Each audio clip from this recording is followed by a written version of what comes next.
Good morning and welcome to day 238 of our 365 days of Bible study. We are continuing to look at St. Paul's distinctive contribution on days 229 to 248, and at the moment we're looking at Paul's changing attitudes towards marriage and family life. I'm reading today from his letter to the Colossians, chapter 3, verses 18 to chapter 4, verse 1. I'll turn you around so you can read yourself what I'm reading to you.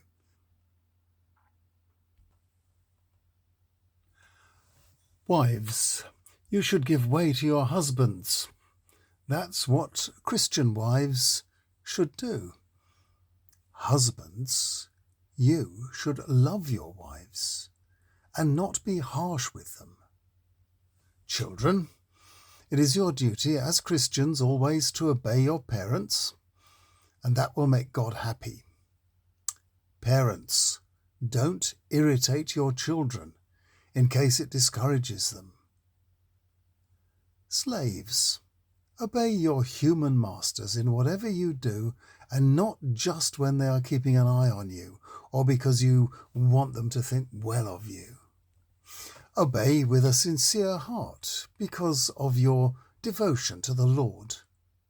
Whatever you do, do it sincerely, as if you were doing it for the Lord and not for another human.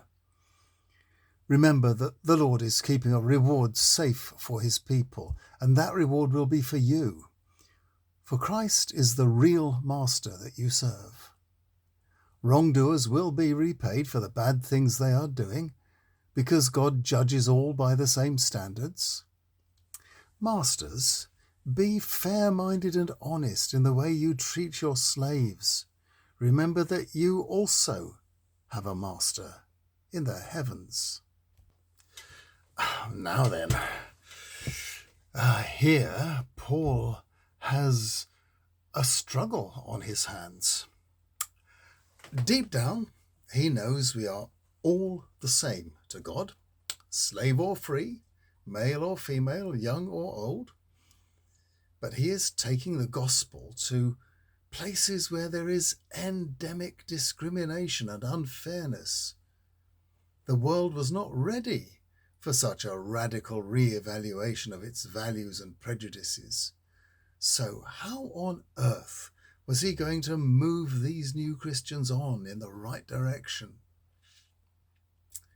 As far as married couples were concerned, we saw Paul's ideal yesterday, with couples making joint decisions and sharing mutual responsibility for each other's satisfaction and well-being.